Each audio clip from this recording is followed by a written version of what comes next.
Next topic discuss करेंगे the reading mania. Reading mania का मतलब होता है कि जैसे जैसे हमारा प्रिंटिंग टेक्नोलॉजी एडवांस हो रहा था, हम लोग अब रीड कर रहे थे चीज़ों को। पहले हम लोग केवल सुन के काम चलाते थे, दूसरे लोग पढ़ते थे और वो लोग कहानी बताते थे, हम लोग सुनते थे। लेकिन अब चूंकि प्रिंटिंग आने की वजह से किताब सस्ता हो गया था, तो हर कोई उसको पढ़ रहा था, यानी कि रीड कर रहा था। इसी को हम लोग कहते हैं रीडिंग मैनिया। यानी कि जब बड़े लेवल पे लोग पढ़ना चालू कर दे, किताब सस्ते होने की वजह से जब लोग पढ़ना चालू कर दे, तो उसी को हम लोग कहते हैं रीडिंग मैनिया। ठीक है, तो इसको समझने के लिए हम लोग क्या टॉपिक क्रिएट करेंगे, टॉपिक क्रिएट ये करेंगे, हेडिंग देंगे हम लोग the factors which were responsible for creating a reading mania in Europe. यानी कि ऐसे कौन कौन से फैक्टर हैं जिसके वजह से यूरोप में एक रीडिंग मैनिया क्रिएट हो गया। यानी कि ऐसे कौन कौन से कारण हैं जिसके वजह से यूरोप में ज़्यादा बड़े लेवल पे लोग पढ़ना चालू कर दिए। क्या क्या कारण है, क्या क्या फैक्टर्स हैं, जरा देखा जाए, एक एक करके समझते हैं, बहुत इंपॉर्टेंट है। By the end of the 18th century in some parts of Europe the literacy rate was as high as 60 to 80%। यानी कि 18th सेंचुरी खत्म होते होते तक यूरोप का जो लिटरेसी रेट था वो 60 से लेकर 80% पहुंच गया था। कहने का मतलब अब यहाँ पे लोग क्या हो रहे थे, धीरे धीरे एजुकेट हो रहे थे, ज़्यादा पढ़ लिख रहे थे। लेकिन अच्छा, क्या यदि हम लोग इस समय के बारे में बात करें इंडिया को लेकर, तो क्या इंडिया में 60 से 80% उस समय पे रहा होगा क्या लिटरेसी रेट? बिल्कुल भी नहीं, उस समय तो बिल्कुल भी नहीं। ये 60-20% हमारे पास लिटरेसी रेट कब था पता है? जब हम लोग आज़ाद हो रहे थे ना, उसके आसपास था। उसके बाद भी बहुत दिन के बाद इतना रहा है। तो कहने का मतलब पढ़ाई लिखाई के मामले में, यानी कि लिटरेसी रेट के मामले में हमसे आगे कौन था उस समय पे? यूरोप था। और आज भी है, ऐसा कोई बात नहीं है, वो आज भी है क्योंकि वो डेवलप है ना, इसीलिए। आगे बढ़ते हैं। तो 18th सेंचुरी खत्म होते होते तक यूरोप के अंदर 60 से लेकर 80% तक लिटरेसी रेट हो चुका था, यानी कि लोग यहाँ पे ज़्यादा अब पढ़ लिख रहे थे। आगे, schools were set up in villages. अब लोग इसलिए भी पढ़ रहे थे क्योंकि गाँवों में स्कूल सेटअप किया जा रहा था, गाँवों में, यूरोप के गाँवों में। New forms of literature were printed. अलग अलग प्रकार के किताबें छापे जा रहे थे ताकि लोगों को पढ़ने में जिज्ञासा हो, ज़्यादातर बड़े लेवल पे वो लोग पढ़ना चालू करें।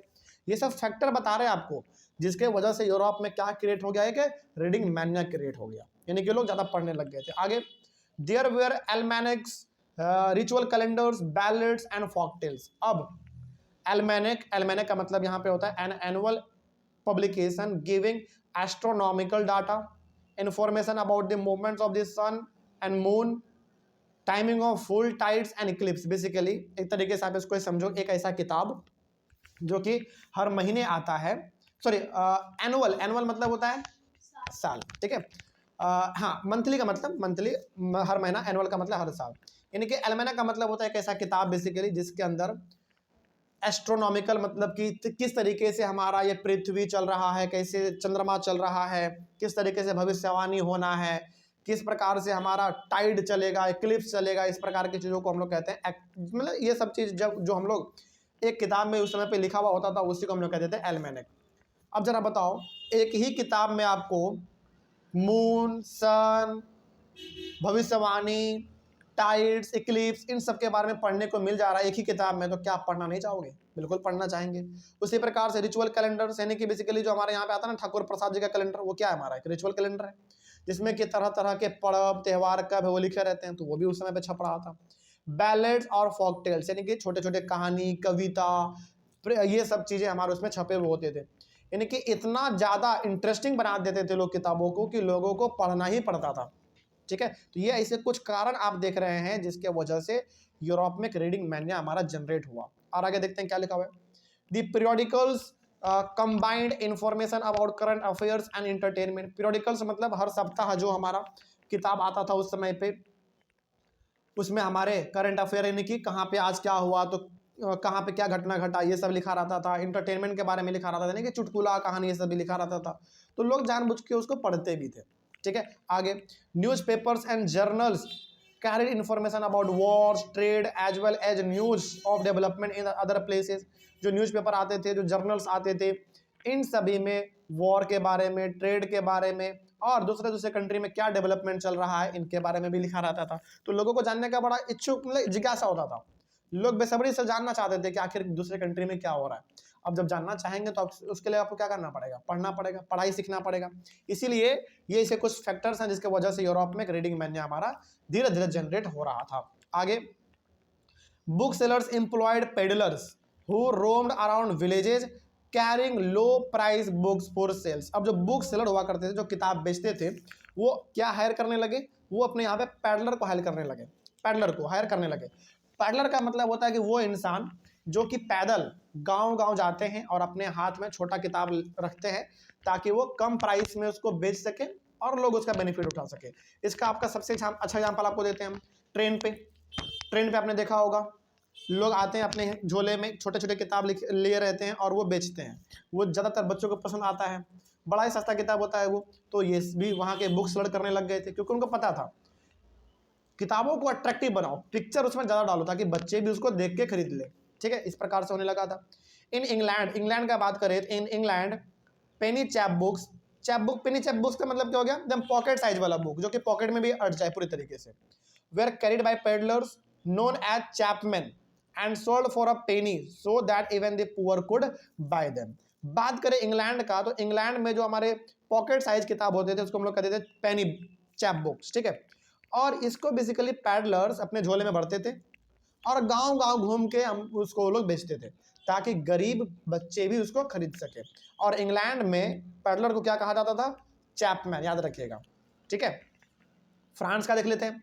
In France the Bleuth blue, which were low priced small books printed on poor quality paper and bound in cheap blue cover that were also sold by peddlers। बात करें फ्रांस का, तो फ्रांस में हमारा एक किताब था, किताब का नाम था ब्ल्यूथ ब्लू आप इसको बोल सकते हैं, जो कि बहुत ही लो प्राइस का किताब था। और इसमें बेसिकली ये किताब ना बच्चों का हुआ करता था, जिसमें कहानी, कविता, चुटकुले ये सब लिखा रहते थे। और ये बेसिकली पेपर जो था उसका क्वालिटी खराब होता था, चूंकि भाई पेपर का क्वालिटी खराब है तो वैसे बात है किताब का प्राइस भी कम रहेगा। तो ये पेडलर्स भी वहाँ पे घूम घूम के बेचा करते थे। ठीक है, तो ये देखो जरा आप, इंग्लैंड हो गया, फ्रांस हो गया, इसमें पेडलर्स क्या कर रहे हैं, छोटे छोटे किताबों को ले रहे हैं, जाके गांव गांव बेच रहे हैं ताकि बड़े से बड़े और छोटे से बच्चे भी उसको देख के खरीद ले और पढ़ना चालू करें। तो ये सभी तरीके से यूरोप में क्या हो गया, रीडिंग मैनिया डेवलप हो गया, लोग ज़्यादा पढ़ने लग गए। आगे और बात करें, जैसे scientist like Isaac Newton began to publish their discoveries. सोचो आइजैक न्यूटन हमारे लिए कितना इंपॉर्टेंट साइंटिस्ट है। न्यूटन के बारे में हमने आपको क्लास 9 में पढ़ाया था, मोशन चैप्टर के अंदर। उनका कुछ हिस्सा आपको force and laws of motion में भी देखने को मिला था क्लास 9 में। तो न्यूटन साहब हमारे लिए उस समय पे इतना इंपॉर्टेंट थे कि जो भी डिस्कवरी करते थे ना, लोग उसका बेसब्री से इंतजार करते थे कि अगला डिस्कवरी क्या करने वाले न्यूटन साहब, उसके बारे में पढ़ा जाए। तो इनके चीज़ों को, इनके डिस्कवरी को भी लोग पढ़ते थे, चूँकि भाई साइंटिस्ट थे, इनका क्रेज उस समय से था और आज भी है।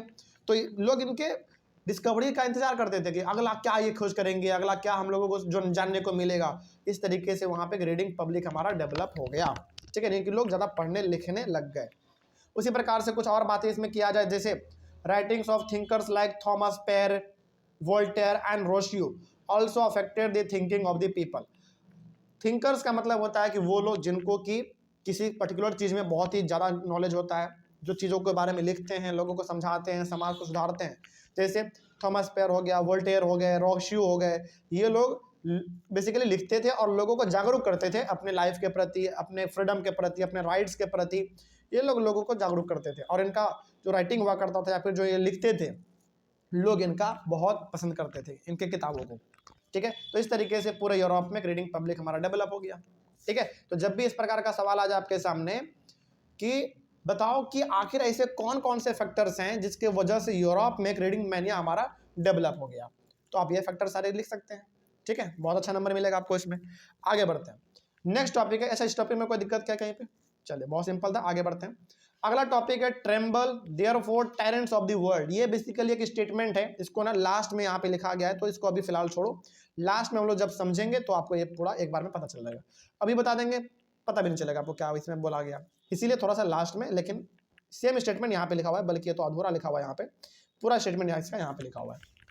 देखते हैं, इस टॉपिक को समझने के लिए हम लोग एक टॉपिक क्रिएट कर लेंगे अपने से, about Louis Sebastien Mercier and his idea of about print. यानी कि इसमें बेसिकली हम लोग लुइस सेबेस्टियन के बारे में बात करने वाले हैं। इनका पूरा नाम था लुइस सेबेस्टियन मर्सियर, इनका पूरा नाम यह था। और इनका प्रिंट को लेकर इनका क्या आइडिया था, प्रिंट को लेकर इनका क्या आइडिया था, जरा देखा जाए क्या लिखा हुआ है इसमें। Louis Sebastien Mercier was a French dramatist and a novelist in the 18th century. ये कहाँ के रहने वाले थे, फ्रांस के रहने वाले थे, और ये ड्रामेटिस्ट भी थे। ड्रामेटिस्ट का मतलब होता है जो ड्रामा लिखते हैं, आप देखते हो ना स्टेज पे ड्रामा होता है, परफॉर्मेंस, तो वो ड्रामा लिखते थे, ड्रामिस्ट भी थे। और एक नोवेलिस्ट भी थे। नोवेलिस्ट का मतलब होता है जो किसी पर्टिकुलर चीज़ के बारे में बहुत गहरा लिखते हैं, ठीक है, जिसको हम लोग बोलते हैं ना कि नॉवल पढ़ते हैं। वो नॉवल किसके द्वारा लिखा जाता है, नोवेलिस्ट के द्वारा लिखा जाएगा। तो लुइस सेबेस्टियन मर्सियर दोनों चीज़ थे, ड्रामेटिस्ट भी थे और नोवेलिस्ट भी थे। कहाँ के लेकिन थे ये, फ्रांस के थे। बात हो रहा है कब का, 18th सेंचुरी का। आगे ही डिक्लेयर्ड, यहाँ पे ना एक स्टेटमेंट फिर से हम बोलेंगे, याद रखिएगा। The printing press is the most powerful engine of progress and public opinion is the force that will sweep despotism away. ये इतना बड़ा स्टेटमेंट लिखा हुआ है, इसका मतलब क्या है समझिए। इन्होंने कहा कि प्रिंटिंग प्रेस इतना पावरफुल इंजन है डेवलपमेंट का कि आप हिसाब नहीं लगा सकते हैं। मतलब कि यदि आपको तरक्की करना है, आपको ग्रो करना है, अपने आप को यदि निखारना है, तो बिना प्रिंटिंग प्रेस के मदद का आप कर नहीं सकते। आपके माइंड में, आपके दिमाग में कितना ही आइडिया क्यों ना हो, लेकिन जब तक आप उसको लिखेंगे नहीं, छापेंगे नहीं, लोगों के पास भेजेंगे नहीं, तब तक क्या आपके बारे में लोग जान पाएंगे, नहीं जान पाएंगे। तो इन्होंने एक स्टेटमेंट दिया था। पहला क्या, पहला ये इन्होंने कहा कि प्रिंटिंग प्रेस इतना पावरफुल इंजन है विकास करने का या फिर डेवलपमेंट करने का कि इसका आप कोई हिसाब नहीं लगा सकते। और लोगों का जो ओपिनियन है, जो विचार है, उसको फैलाया जा सकता है किसके द्वारा, प्रिंटिंग प्रेस के द्वारा। जैसे मान लीजिए कि मेरे माइंड में ना समाज को कैसे ठीक किया जाए, सोसाइटी को कैसे सुधारा जाए, कैसे कंट्री को बेहतर तरीके से रन किया जाए, इसका आइडिया मेरे पास है, मान लेते हैं। लेकिन क्या ये आइडिया हम सर्कुलेट कर पाएंगे? चलो मान भी लेते हैं कि हम घूम घूम के सभी को बताते हैं, मेरा बुढ़ापा आ जाएगा, लेकिन क्या हम सबको बता पाएंगे? नहीं बता पाएंगे। लेकिन यदि हमारे पास प्रिंटिंग प्रेस रहेगा, आराम से बता देंगे, किताब छपवा देंगे भाई, पूरा सर्कुलेट हो जाएगा। तो कहने का मतलब इन्होंने क्या कहा, इन्होंने पहला बात यह कहा कि प्रिंटिंग प्रेस इतना मोस्ट पावरफुल इंजन है किसी भी कंट्री के डेवलपमेंट के लिए या फिर किसी भी आदमी के विचार को फैलाने के लिए, जिसका आप हिसाब नहीं लगा सकते हैं। और दूसरा बात इन्होंने ये कहा था कि is the force that will sweep despotism away. इन्होंने ये कहा कि प्रिंटिंग में इतना ताकत है कि आपके ऊपर जो अत्याचार हो रहा है इसको ये खत्म कर सकता है। जैसे इसका ना लाइव एग्जांपल आपको देते हैं, हालांकि अभी आपको मिलेगा आगे फ्रेंच रेवोल्यूशन के बारे में। देखो एग्जांपल आपको देते हैं। फ्रांस में जब रेवोल्यूशन हुआ, जो अपने क्लास 9th में फ्रेंच रेवोल्यूशन, या फिर हिटलर के बारे में भी, उस समय तो हमारे पास कोई भी फोन नहीं था, कोई भी सोशल मीडिया नहीं था, व्हाट्सएप, फेसबुक, इंस्टाग्राम, ट्विटर, ये सब तो कुछ नहीं था हमारे पास। लेकिन सभी लोगों को हिटलर के बारे में फिर पता कैसे चला बताओ? प्रिंटिंग प्रेस की मदद से। तो इन्होंने कहा अच्छा, और जब लोगों को पता चल गया हिटलर के बारे में या फिर लुइस 16 के बारे में, जो आपने फ्रेंच रेवोल्यूशन में पढ़ा था, तो लोगों को क्या पता चला? अपने राजा के बारे में पता चला। तो यहाँ पे कहा यह जा रहा है कि प्रिंटिंग प्रेस के पास इतना पावर है कि ये आपके ऊपर जो अत्याचार हो रहा है ना, इसको ये खत्म कर सकता है, या फिर जो आपका राजा है उसके पावर को तुरंत नीचे गिरा सकता है। कैसे कराओगे आप ये चीज़? जैसे मान लो कि आपको ना अपने राजा का जो गंदा विचार है आपको पता चल गया, मान लो आप लोगों को बताना चाहते हो, आप घूम घूम के तो नहीं बता पाओगे। आप क्या करोगे, किताब छापोगे, उस किताब में अपने राजा के बारे में लिख दोगे कि भैया देखो हमारा राजा ना दिखता भले शांत है लेकिन है बड़ा खूंखार आदमी। अब लोगों के पास क्या चल जाएगा? आपका मैसेज चल जाएगा। अब क्या होगा, सभी लोग एक जगह इकट्ठा हो जाएंगे और अपने राजा के खिलाफ प्रोटेस्ट कर देंगे, उसको मार पीट देंगे। तो यहाँ पे इस स्टेटमेंट को याद रखिएगा, लुइस सेबेस्टियन मर्सियर जी ने कहा है, इनका मतलब ये है कि प्रिंटिंग प्रेस के पास इतना पावरफुल, मतलब प्रिंटिंग प्रेस इतना पावरफुल इंजन है, मशीन है ये बेसिकली किसी भी कंट्री के डेवलपमेंट का या फिर अपने आइडिया को फैलाने का। और इसके पास ये भी पावर है कि आपके ऊपर जो अत्याचार हो रहा है, आपके रूलर जो आपको टॉर्चर कर रहे हैं, परेशान कर रहे हैं, डिपोजिशन का मतलब भी होता है आपके ऊपर जो अत्याचार हो रहा है, जो सता रहा है आपको, उसको खत्म किया जा सकता है। ठीक है, ये इन्होंने कहा था, ये स्टेटमेंट याद रखिएगा। डिपोटिज्म का मतलब सिंपल से यहाँ पे लिखा हुआ है, जैसा कि हमने अभी कहा आपको, a system of government in which absolute power is exercise by an individual. Simple सा मतलब है राजा का बात कर रहा है या फिर डिक्टेटरशिप का बात कर रहा है। डिपोटिज्म का मतलब होता है गवर्नमेंट का एक ऐसा सिस्टम जहां पे पूरा पावर किसके हाथ में रहेगा? एक हाथ में। या तो वो राजा हो सकता है, या फिर डिक्टेटरशिप का बात करें तो मिलिट्री का हेड हो सकता है। यानी कि मोनार्की में क्या होता है, हेड, मोनार्की में हेड कौन होता है? आपका राजा। डिक्टेटरशिप में हेड कौन होता है? आपका मिलिट्री का हेड होता है, कमांडर बेसिकली उनके हाथ में होता है। तो इसको खत्म करने का भी साधन हमारे पास प्रिंटिंग ही है। ठीक है, आगे। In most of his novel he had shown his love for reading. इन्होंने जितने भी नॉवेल लिखे हैं, इन्होंने जितने भी किताब लिखे हैं, उनमें इन्होंने ये दर्शाया है कि इनको पढ़ना बड़ा अच्छा लगता है, यानी कि इन्होंने दर्शाया है कि इनको जो रीडिंग है ना बड़ा पसंद है। ठीक है, आगे। In most of his novel the heroes are transformed by the acts of reading. और इन्होंने जितने भी किताब लिखे हैं उस किताब में इन्होंने साफ बताया है कि जो हीरो है, यानी कि जैसे मान लीजिए इन्होंने कोई किताब लिखा जिसमें हीरो का जिक्र हुआ है, तो हीरो वो कैसे बना? किताबों को पढ़ के, चीज़ों को समझ के हीरो बना। इन्होंने ये समझाया है। अल्टीमेटली आप इसमें इसके विचार को आप क्या देख पा रहे हैं? इनके विचार को आप ये देख पा रहे हैं और ये समझ पा रहे हैं कि इन्होंने पूरी तरीके से किसके ऊपर जोड़ दिया है? रीडिंग के ऊपर जोड़ दिया है। ठीक है, इन्होंने कहा भी है कि जो हीरो है हमारे कहानी का वो किसके थ्रू डेवलप हुआ? रीडिंग के थ्रू डेवलप हुआ। उन्होंने पढ़ा, चीज़ों को समझा, तो जाके हीरो बन गया, लोगों ने उसको पसंद कर लिया। ठीक है, वही बात इसमें कहा जा रहा है आगे। Mercier believe that power of print will bring down despotism. सोचो, मर्सियर ने, मतलब मर्सियर का ये मानना था कि प्रिंटिंग के पास इतना पावर है कि डिपोटिज्म को खत्म कर सकता है, यानी कि जो एब्सोल्यूट पावर आपके राजा के हाथ में है, राजा के हाथ में, उसको ये खत्म कर सकता है। कैसे खत्म करेगा? सिंपल सा मतलब है कि आप लोगों को बता दो मैसेज दे के, किताब लिख के कि आपका राजा खराब है, बस हो गया, उसका पावर खत्म। तो मर्सियर प्रोक्लेम्ड, अब यहाँ पे एक स्टेटमेंट है, tremble therefore tyrants of the world, tremble before the virtual writer. इसका सिंपल सा मतलब क्या हुआ समझो। ये एक स्टेटमेंट है जो कि एग्जाम में कई बार पूछा जाता है। किसने कहा? तो लुईस सेबेस्टियन मर्सियर ने कहा। इनका मतलब यहाँ पे ये है कि जिस तरीके से हमारे ऊपर अत्याचार किया जा रहा है हमारे राजा के खिलाफ, राजा के द्वारा, या फिर जिस प्रकार का समस्या हम लोगों को सामना करना पड़ रहा है, ये पहले होता था, लेकिन जब हमारे पास अब प्रिंटिंग आ गया है तो क्या आज भी ऐसा हो पाना संभव है? क्या नहीं है आज। तो ये जो स्टेटमेंट लिखा गया, tremble therefore tyrants of the world, tremble before the virtual writer, इसका मतलब है कि जब हमारे पास प्रिंट नहीं था तो हम लोगों को उससे पहले, प्रिंट के पहले हम लोगों को अलग अलग प्रकार का अत्याचार सहना पड़ता था। बिल्कुल सहना पड़ता था भाई, क्योंकि राजा जो कुछ करता था हमारे खिलाफ किसी को पता भी नहीं चलता था। कैसे पता चलेगा? प्रिंटिंग है ही नहीं, मीडिया है ही नहीं, सोशल मीडिया है ही नहीं, फेसबुक ट्विटर कुछ नहीं है। लेकिन जब से हमारे पास प्रिंटिंग प्रेस आया है, ऐसा करना बड़ा मुश्किल हो गया है। कोई भी एक थप्पड़ किसी को मार दे रोड के बीच में, पूरे कंट्री में वायरल हो जाता तुरंत। ये किसके वजह से पाया? प्रिंटिंग वजह से हो पाया। प्रिंटिंग प्रेस, न्यूज़पेपर की वजह से हो पाया, सोशल मीडिया की वजह से हो पाया। ये सब कहने का मतलब था। ठीक है, आगे बढ़ते हैं। अगला नेक्स्ट है हमारा एक छोटा सा टॉपिक और बच रहा है, print culture and the French revolution. हालांकि फ्रेंच रेवोल्यूशन आपने पढ़ा है, क्लास 9th में आपने पढ़ा है, तो अब इसमें थोड़ा सा देख लो कि फ्रेंच रेवोल्यूशन में प्रिंट का क्या रोल था। देखा जाए, there were 3 types of arguments on the effects of print technology on French revolution.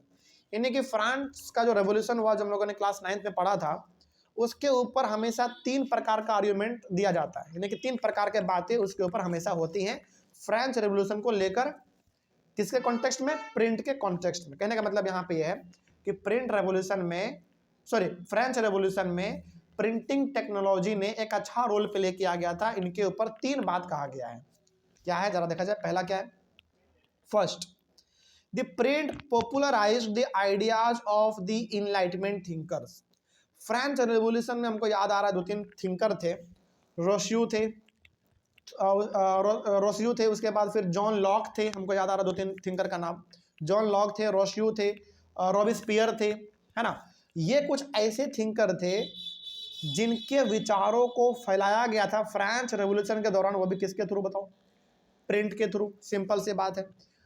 They attacked the sacred authority of the church and the despotic power of the state.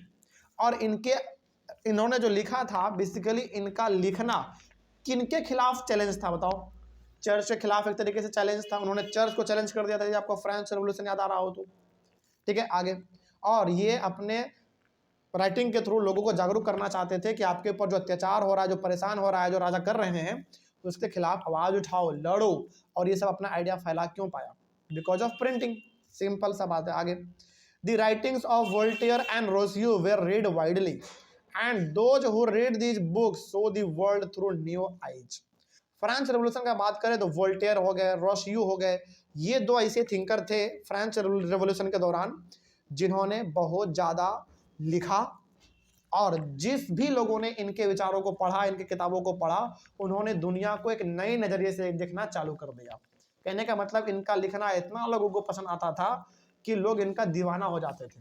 ठीक है, तो ये कुछ ऐसे फैक्टर्स थे पहला हमारा जिसके वजह से फ्रेंच रेवोल्यूशन में प्रिंट का रोल देखने को मिला हमको। ठीक है, आगे सेकंड क्या है, सेकंड देखा जाए, the print created a new culture of dialogue and debate. अब देखो फ्रेंच रेवोल्यूशन में आपने क्या देखा था, आपने ये देखा था कि लोग इतने जागरूक हो गए थे, लोग इतने जागरूक हो गए थे कि अपने राजा के खिलाफ ही आवाज उठा दिए थे, लुईस 16 के खिलाफ। तो ये सब क्यों हो पाया, ये सब इसलिए हो पाया क्योंकि लोगों को पढ़ना आ गया था। अब लोग चीज़ों को समझ रहे थे कि हमारा राजा किस तरीके से हमारे ऊपर गलत काम करता है, किस तरीके से हमारे कंट्री के धन संपत्तियों को गलत चीज़ों में बर्बाद करता है। तो लोगों के पास ये जो नया आइडिया आया, विचार आया, ये सब तभी आ पाया जब उन्होंने चीज़ों को पढ़ना चालू किया। ठीक है, अब जब लोग पढ़ेंगे तो क्या आएगा उनके पास, सवाल आएगा, डिबेट करना चाहेंगे वो उसके ऊपर, डायलॉग करना चाहेंगे। डायलॉग का मतलब होता है सिंपल सा डिबेट करना। ठीक है, वही चीज़ हमारा इसमें। Public recognised the need to question the existing ideas and beliefs. अब जब लोगों को कुछ भी नहीं पता था तो कोई भी उनको मूर्ख बना देता था, लेकिन अब जो लोग पढ़ रहे हैं, लिख रहे हैं, चीज़ों को समझ रहे हैं, तो अब जो फिलहाल जो आइडिया है, जो सिस्टम है, जो कल्चर है, उनके खिलाफ वो क्या कर सकते हैं, आवाज़ उठा सकते हैं जिनको गलत लगेगा। तो वही बात यहाँ पे कहा गया था। सेकंड हमको ये भी देखने को मिला फ्रेंच रेवोल्यूशन में। देखो फ्रेंच रेवोल्यूशन में हम लोगों ने किसके खिलाफ आवाज़ उठाया था बताओ, लुईस 16 के खिलाफ, चर्च के खिलाफ, इन सब के खिलाफ हम लोगों ने फ्रेंच रेवोल्यूशन में आवाज़ इसलिए उठा पाया क्योंकि लोगों को अब नॉलेज आ चुका था, पता चल चुका था कि हमारा अधिकार क्या है, किस तरीके से हमको ये रूल कर रहे हैं, टॉर्चर कर रहे हैं। ये सब चीज़ प्रिंट की वजह से हो पाया था। आगे बढ़ते हैं, और क्या हुआ था प्रिंट की वजह से फ्रेंच रेवोल्यूशन में देखा जाए। तीसरा इसमें कहा जा रहा है कि the literature of 1870s mocked the royalty and criticized their morality and the existing social order। 1780s के आसपास जो फ्रांस में किताब लिखा जाता था या फिर जो लिटरेचर लिखा जाता था, उसमें ज़्यादातर राजा के पावर को, राजा के सिस्टम को एक तरीके से मॉक किया जाता था। मॉक मतलब उसका मजाक उड़ाना, क्योंकि देखो अब लोगों को समझ में आ गया था ना कि हमारा अधिकार क्या है। तो जो समय पे जो लिटरेचर छपते थे, जो किताब कहानी छपते थे, उसमें बेसिकली लुईस 16 का मजाक उड़ाया जाता था। क्यों मजाक उड़ाया जाता था, क्योंकि अब लोगों को राजा वाला सिस्टम चाहिए था क्या, नहीं चाहिए था, सिंपल सा उसको ख़त्म करना था। तो उस समय पे 1780 के आसपास जो किताब छापे जा रहे थे उसमें बेसिकली रॉयल्टी को, मतलब कि राजा के पावर को, उसके शान शौकत को पूरी तरीके से मजाक उड़ाया जाता था। ठीक है, आगे अब भाई मजाक मजाक उड़ाया गया, तभी तो आपने देखा कि जो आदमी पहले फ्रांस का राजा हुआ करता था उसको बाद में क्या मिल जाता है, फांसी मिल जाता है। यानी कि बात करें लुईस 16 का, ये सब क्यों हो पाया, क्योंकि लोगों ने पढ़ा, समझा क्या हमारा अधिकार क्या है। उनको लगा कि हाँ राजा के खिलाफ भी आवाज़ उठाया जा सकता है, जो कि पहले बिल्कुल नहीं करते थे, लोग डरते थे, बोलना तो दूर उनके सामने खड़े भी नहीं हो पाते थे। तो प्रिंटिंग जैसे जैसे आया हमारा, लोग आवाज़ ही नहीं केवल उठाए बल्कि इतना वो लोग सक्षम हो गए कि लुईस 16 को अल्टीमेटली फांसी भी मिल जाता है। ठीक है, आगे बढ़ते हैं। This literature lead to the growth of hostile sentiments against the monarchy. हालांकि अब भाई आप किसके बारे में छाप रहे हो गलत, राजा के बारे में गलत छाप रहे हो, तो बताओ खराब किसको लगेगा, राजा को ही खराब लगेगा। खराब तो लगा लेकिन लोगों को समझ में तो आ गया ना कि हमारा अधिकार क्या है। तो वही बात इसमें कहा गया था कि जो हॉस्टाइल सेंटीमेंट उनका हट हो गया था मोनार्की का। बेसिकली बात करें लुईस 16 का, तो उनका सेंटीमेंट हट होता था कि लोग हमारे बारे में ऐसा क्यों लिख रहे हैं। अरे भाई अब प्रिंटिंग फैल चुका है, आप कितनों को रोक पाओगे क्या, बिल्कुल नहीं रोक पाओगे। जैसे मान लीजिए हमारे भारत का आज पॉपुलेशन 140 करोड़ है, क्या आप सबको किताब छापने से रोक सकते हो क्या, नहीं रोक सकते हैं। आपके पास अधिक, आप रोक ही नहीं पाओगे, किसको रोकोगे, आप कितने घर जाओगे, आप नहीं कर पाएंगे। तो ये ऐसे 3 कारण आपने देखे जिसमें आपको ये बताया गया कि फ्रेंच रेवोल्यूशन में प्रिंट का क्या रोल था। ठीक है, तो ये 3 प्रकार का आर्ग्यूमेंट हमेशा दिया जाता है, इसमें तो कोई दिक्कत नहीं होना चाहिए। चलिए ये टॉपिक भी हमारा कंप्लीट हुआ। नेक्स्ट टॉपिक हम लोग करेंगे अपने अगले वाले क्लास में, वो होगा हमारा द 19th सेंचुरी। मिलते हैं हम लोग अपने अगले वाले क्लास में। Thank you very much.